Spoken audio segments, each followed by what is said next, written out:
front of the granola bar? Because I saw that. I was a little rude. Mr. What's your name? Clinton? Standing up over here grabbing a freaking granola bar while everybody's talking. Come on, man. Sir, talk to me. All right. I'll get to whatever. I have 3 seconds. My grandmother's in the hospital today because of you guys. How does that make you feel? No response? City Council? I gotta tell you guys, this is my first time in City Council, and I'm like disappointed and disgusted what I saw today. You guys just stand up there and just like ignore everything that gets thrown your way. What was that about? No response, once again, from any of you?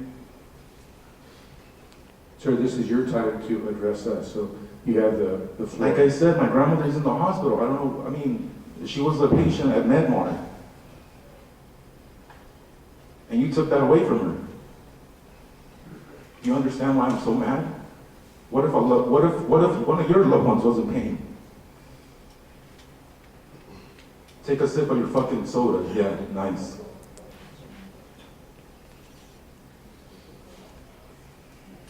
So, are you gonna respond to my question or what? This is your opportunity, sir. I am speaking, and I'm giving it to you. I'm giving it back to you. I want to hear what you have to say.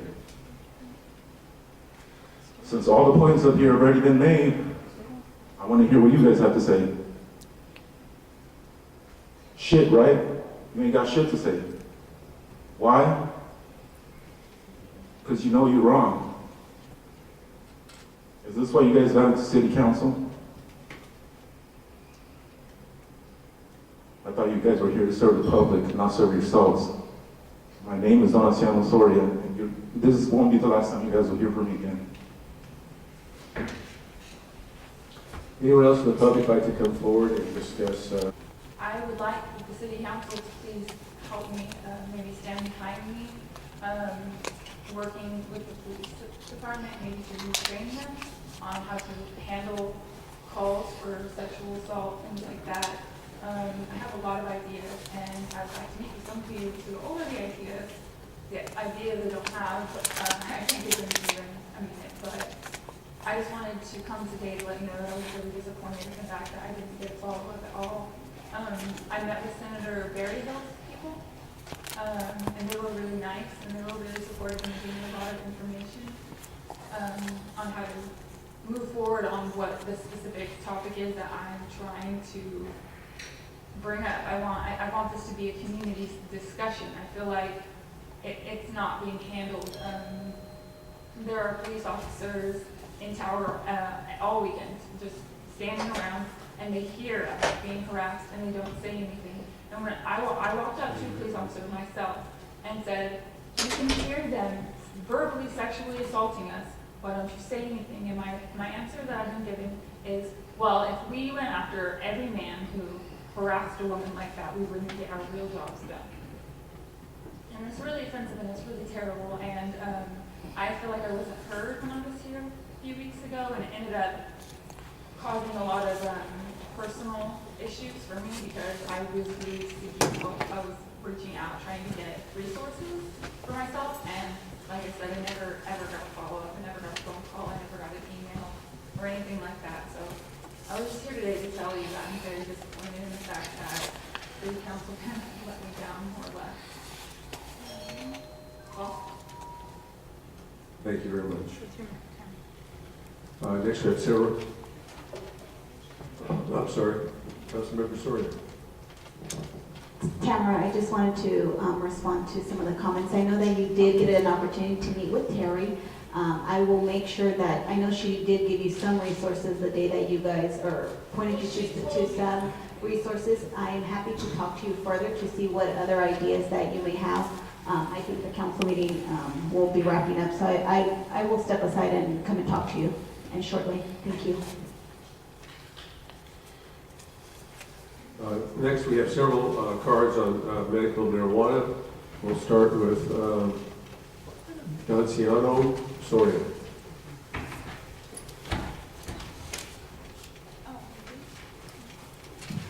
Next will be Stephanie Sawyer. John, can I go first? Really quick, I sent you all an email this morning, and you know that I don't send a lot of emails. This is probably maybe the third or fourth I've ever sent on City Council. But I want to read you really briefly this email because I was able to make a connection with Mr. Soria last week. Stay with me on this one. It's important to me and to him. So I'm writing this email in reference to a crisis faced by a constituent who lives at 3770 East Illinois Street. Last week, a young man named Don Soria came to speak to our council. He was very frustrated and despondent because of the situation he is facing at home. Don came to speak to council about the closing of a medical marijuana dispensary in the Tower District. Don used some choice words while addressing the council during unscheduled communication and expressed frustration that no member of the council answered his questions. I reached out to him the next day after the council meeting. We had a very positive conversation. In that conversation, I learned that Don's 80-year-old grandmother, Maria Angela Leon de Soria, is suffering from a number of chronic ailments that cause her extreme pain. She suffers from a spine that is broken in two places, osteoporosis and arthritis. Don explained that she was at first reluctant to begin using marijuana for medicinal purposes, but clergy, family, and friends reached out to her to get her to try it. Prescription meds were not helping her in her condition. Reluctantly, Mrs. Soria did try medical marijuana and it helped her to feel better. Last week when Don came to council, he wanted to know why the dispensary was closed, because now his grandmother has no place to obtain medical marijuana. Don explained to me that he is unable to do a lot of things young men enjoy doing, like working and going to school, because he is one of the primary caregivers to his grandmother. It hurts him to see her in pain. We had an emotional conversation. I send this email to you all for two purposes. Number one, so that you can have a window into understanding Don's comments at the lectern last week. And number two, to get the conversation going again about medical marijuana dispensaries and whether or not they have a place in the state's 5th largest city. Don also asked me to communicate to you all his apology for the language and tone that he used while addressing the council. After speaking with him, I can report that he is a gentle soul with the best interest of his loved one at heart. It was his first attempt at contacting government officials. It is my wish that we can come together to give him a positive experience. Please feel free to contact me with questions or suggestions or to schedule a meeting with Don and myself. Thank you. You're welcome. Mr. Soria, I think you have the floor. I'd just like to begin by apologizing for last week and anybody that I may have offended, but I felt it necessary to voice my frustration at the people who stand in the way of my grandmother receiving her medicine. Today, instead of yelling at you, I'm going to do the right thing and share with you my grandmother's story. Just like Mr. Clint said, her world is filled with pain, constant pain. She has 2 fractured spinal vertebrae, and she's just in real bad shape, and this whole thing has just really affected me and my family. My father isn't able to look for work because she requires 24 hours, 7 days a week care. Me and my sister have put aside our dreams and goals because we think it's important to stay with my grandmother during these difficult times. And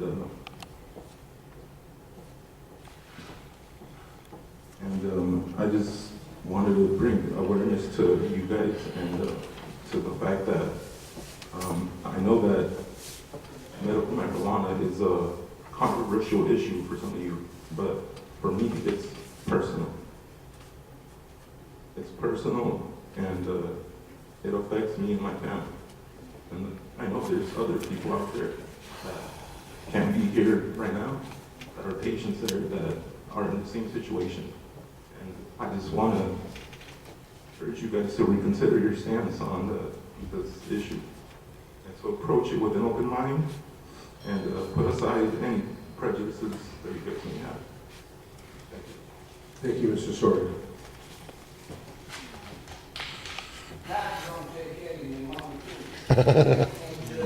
Next is Stephanie. Soria, and after Stephanie. I can't read this card. Starts with an R. I'm not sure. Rick? Oh, Rick, you're right. My Sorry name is about that. Stephanie Soria.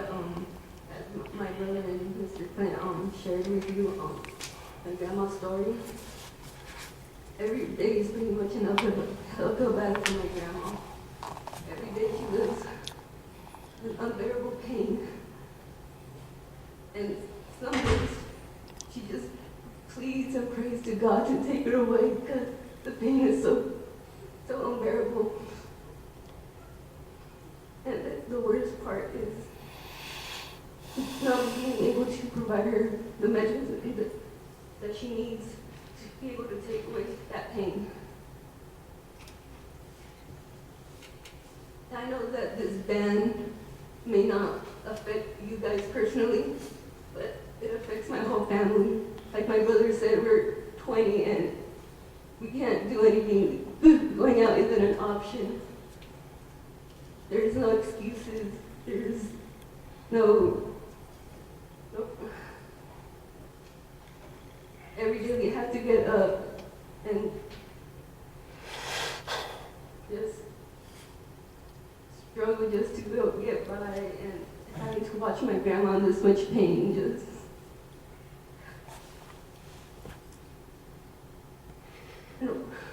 It frustrates me because it seems like you guys don't care. Because Rick has been here for 7 years, and every time you guys just ignore it and shove it under the rug like it's not important. But there's actually a lot more people that are affected by this that you may not know. And just because it doesn't affect you guys personally doesn't mean it's not important. Because it's important for a lot of people that you may not know. And I thought you guys as elected officials, his job was to represent us.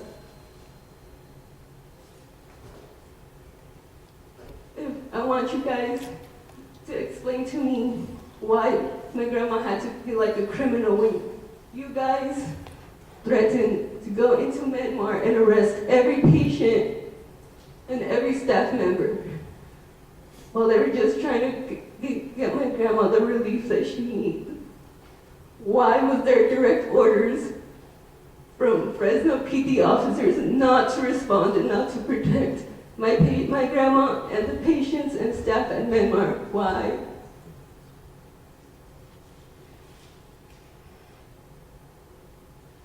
I hope you guys reconsider this, because this isn't going to be the last time I'm going to see you guys. I'm going to fight for this. This isn't just important to me and my family, because we know it doesn't just affect us.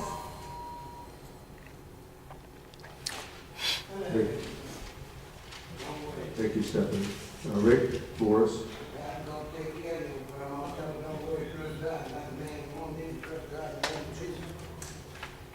After Rick, we'll have Alexandria, Ramos, and Casey.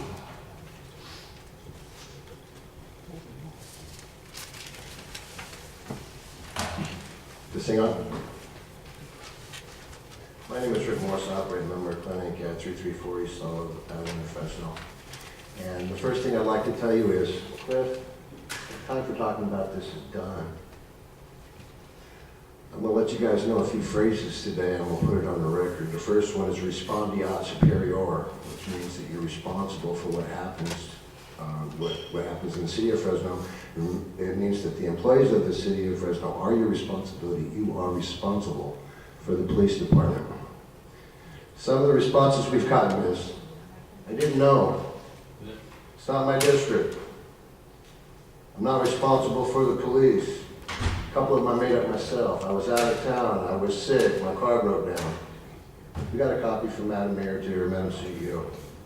A couple other legal phrases I'd like for you to think about is, you're saying you didn't know, and there's a concept in the law that says you either knew or should have known, you were made aware. You should have watched these videos. You should have seen what was happening to these people. You either knew or you should have known. The third phrase I want to put on the record today is that you exceeded the scope and authority of the duties of your office, which means you have no governmental immunity. You can be sued individually as a natural person. You should have talked to people about this before it got this far. I think I didn't know it was going to be the campaign slogan for everybody this year. I didn't know I'm not responsible. I didn't know I'm not responsible. I didn't know I'm not responsible. On this video, it shows the number of crackheads. One of them's name's Chris Wirt, the other one's name's Kirk Douglas Voigt. Kirk Douglas Voigt is being charged with attempted murder for allegedly trying to kill Chris Wirt right across the street from my home. We tried to get the police to come out and do something about this. We begged them. We were told in court that they were issued an instruction division-wide not to respond to protect us. That's your division. That's your district. So Mr. Barfield called me the other day, and I told him that if he would meet with me in his office, that I would tell him the motivation behind what's happening out here. I would tell him what I believe the patients are going to do next and what I'm going to do next. But I can't really tell you right here because it's one of those things that we're going to have a discussion on. What I can tell you is I'm looking forward to that discussion. Next, we have Alexandria from Casey, and after her, we will have this. Good morning. Hi guys, hope you're having a good one so far. My name is Alexandria and I'm a proud Prop 215 patient.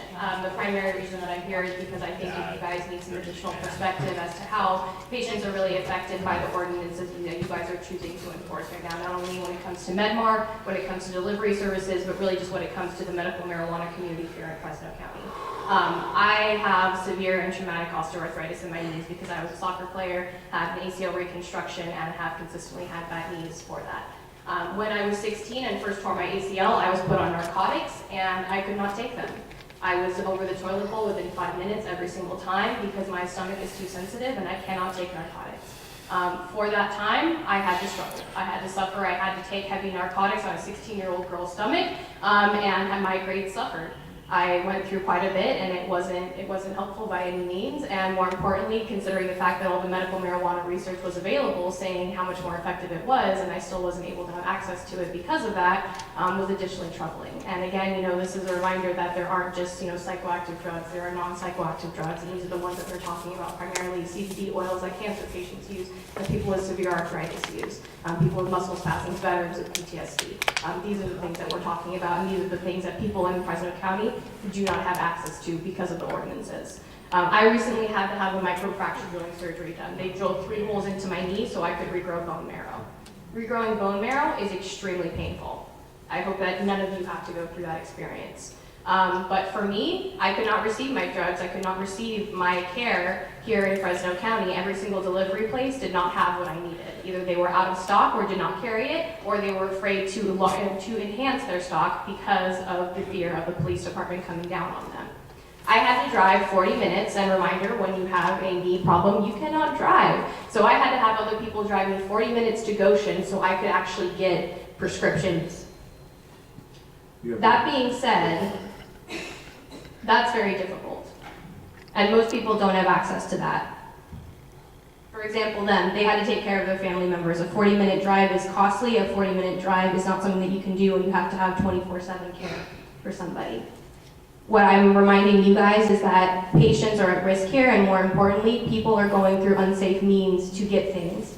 And more importantly, now that I've actually gotten to the point, first I was worried about getting a medical marijuana card because of the stigma. And then once I finally decided that it doesn't matter, I've gone through way much and people should deserve to know, I now consistently have people coming on behalf of their parents and grandparents to me seeing if they can get medicinal care. A 21-year-old girl should not be having to be the main savior for PTSD patients, past veterans, 74-year-old women with severe arthritis and cancer to get their prescription drugs. Thank you. Ms. Hood?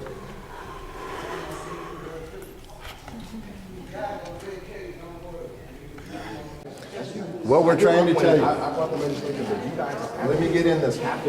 What we're telling you is the police are not protecting us. All of our days knows that the police are not protecting us. Okay, what happened to I'm not the one protect and suing serve? you. Oh, now it's, I'm sorry. have to say that this is a Promptly, effective, and timely. So instead of actually being somebody for you're protecting and serving, now you all of a sudden became a pet. So now you're an animal. And what I'm asking you is because you already have that package ready to go, do you have thoughts of resubmitting it, tweaking it a little bit so that way we can go ahead and get started on it? Because more importantly, if you're telling me to reach out to all these council members, if you're the one tweaking the package, if you're saying that people complain about it. However, By allowing it. Well, see, no, because what we agreed upon was what I submitted, and your community didn't want that. That's not true. Some of us did, some of us didn't. You can't say our community did not want. Those people didn't represent us, you know that. better than the conversation, but regardless. No, I didn't say anything about 7 years. I said last year I submitted. No, that was 2 years ago on the ad hoc committee, because last year Donovan was the crackhead. It doesn't even matter. If you fall off a freaking bike and you can't ride, is it going to stop you from trying to learn how to ride the bike again? Hell no. You're You're right, going to get Mr. your ass up on a Benson. damn bike. There's no and reason to ride meet again. in your office. Tell Mr. Barfield I have no interest in talking to him. I've always been willing to resubmit it if you guys got your, if there was agreement on what I would submit with your community, absolutely. How about tell the But you police guys were the ones first? that talked to council out of it. Tell the police first. How You're do you, lying let me about stop that. saying you guys. Yeah, You know she that there's wasn't there. there's different people. There's different Okay, organizations. what we're Same gonna do people is in we're any gonna show the situation. videos to the patients. We're gonna tell them that they're responsible How for. about put the names out there that admitted disqualifying for There is no more talking about people's that. names. There's They're no the more. ones that there's no- didn't use it. And make a unified approach. There's, forget it, forget Right, it, and forget that it. division Watch is the video, created Mr. because Banks, and people you'll are see so how afraid, first and disgusted foremost, these of people even are. Getting a medical marijuana card, once they finally make that hurdle and decide that they But are that going to wasn't, be that wasn't the advocates. argument that the people that talked, the advocates that came out and spoke against the public. She watched the video. That wasn't the argument. Yeah, because With all due again, respect, Prop their argument- 215 with all due is respect, class, their argument means you are a was- class of, you are a protected class of people. Yeah, but with all due And respect, their a lot of argument- the their argument provisions was that they violated didn't go- Prop 215. Their argument was that, was against the fact that it didn't go far enough. Right, because it violated Prop 215. I was there, I know what happened. I know what happened now, I know what happened to his grandmother, I know what happened to me, and I know what happened to these other So- people, and after you watch the video, you will know too. Don't say anything else, because what you're gonna do is you're gonna insult us, Mr. Vance, because you haven't watched the video, and you haven't gotten the transcripts of your officer testifying in open court under penalty of... This is not about the video, this is about the policy. No, this is about your integrity, your honor, Do and... I have it? Oh, But again, man. I think- But you haven't seen the video, have you? I think the biggest thing is that there are two policy questions here. We have, how the city council and the county are approaching medical marijuana dispensaries in the first place. How you doing? What we're You should most probably concerned watch about right now, because again, I could not risk. It's still part one. going They on haven't record seen it to yet. Any medical We've got marijuana part two, three, and dispensary here in four going out Fresno on the already. off chance that if I was attacked, that the police wouldn't come. And I think that's. Not only that, but she is would be the arrested. sense of- Your officer's threatened to arrest Not her. only would I have been, yes. His grandmother was threatened to arrest. Isn't that for even hurt you anymore? Paralyzed you from some way. I just got off crutches on the 8th of February, okay? So what I'm saying to you, I understand that's two different policy questions, and I think police action regarding current patients and whether or not you're okay with medical marijuana dispensaries. Well, I'm honestly, I'm the record of that. I know, and again, that's not the part that we're talking about. We're talking about the fact that the current patients that we have know that they are not protected when they go to receive their medicinal prescriptions. So the reason why it's important, I know I took care of my mom before. I know her 24/7, man. You have a copy of the video? I'll watch it. Larry got one. but if we had a policy allowed, You watch it. we wouldn't have that something else. The reason why. Right, and if you're telling me that that's not the option that we have right now, that we have to wait for that, That was where we were trying to go. Okay, so that's the same one. right, I understand that, but that still doesn't discount the fact that just Yeah, but it was- a month ago, I was at risk because I know that the police department would not protect You me. realize that if opening the conversation allows us a Oh, pathway, then we can negotiate all of those. Right, we need to do both. Okay, That's well, what I'm okay, saying. to so- have a team decided in the police department now, it doesn't say protect and serve anymore, it says promptly effective and timely, and they have now become pets. They can't protect. So my advice is, yeah, I don't have any problem trying. Yeah, to it's not protect and What serve I- no more what I on the want sides to of the know cars, is look at them, they besides can't, they medical became marijuana pets, in right other now, words, like, that's the they're policy paid part by the in government terms to of do whatever police they action. want. Because understand, that was my biggest fear. I had to drive 40 minutes out to go to a dispensary, because even the dispensaries that you guys supposedly allow here to run in Fresno. I always shake your hand. I mean, Okay, I wasn't sure if you were reading the video or shaking my hand, so I Well, think we can do both. Yeah, All right. I think I watch this. Mr. Baines, you and I have talked all the way back from the homeless thing, and you know my heart, you know my heart. Well, you know mine too. I'm working on it. Well, Well, you should know. Okay, but what I've seen is what I've seen, okay? And what's happened, you haven't seen this, you should be discussing it. And listen, I can agree that I can discuss it, right? But you also know that I'm a problem solver. So, Solve this problem. well, I tried last time. Hold on a second. I look at this like it was, hold on, let me finish. It was not me that sabotaged those discussions. I didn't say Hold it was on. you. You're right. But it was my patients that got targeted for this. What I want you to do is I want you to get the transcripts from the court hearings. Mr. Sloan can get those, I told you that last time I talked to you. Your Officer Gonzalez with an S testified under penalty of perjury in open court that he was instructed. Where are we at? Oh, are we at? Oh, guys. I'm sorry. Instructed I not thought to we were, look into that, would you? Thank you. okay. Thank you, guys. Like I said, this is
Thank you very much. Rick, please give us your name and address for the record. My name is Rick Morse, I operate Midmark Clinic at 334 East College Avenue in Fresno, California. It's not the first time I've been in front of you guys, it may be the last. I noticed that there are a number of people that aren't going to show us enough respect to actually be here while we're making this, this presentation. So let's just do it quick. In August of 2015, I gave you guys a Crackhead video. It depicted people being attacked out in front of my shop. And I told you that if it didn't stop, if you didn't do something soon, somebody would get hurt. Seriously, that happened. I told you that the police refused to respond, and now we can prove it, and I'll get to that in a minute. August of 2015, in response to that video, you guys filed court case 09-CECG 02906 against me. September, I gave you a card that was put on the record here that had the names of 2 officers that were facilitating those attacks. One person I just understood from Chief Dyer's under internal affairs investigation. Notwithstanding that fact that between September and October of 2015, the attacks severity and intensity increased. I came back in October of 2015 and I told you that. I told you that we were threatened on the way down here to City Council. Today, we were threatened on the way down to City Council.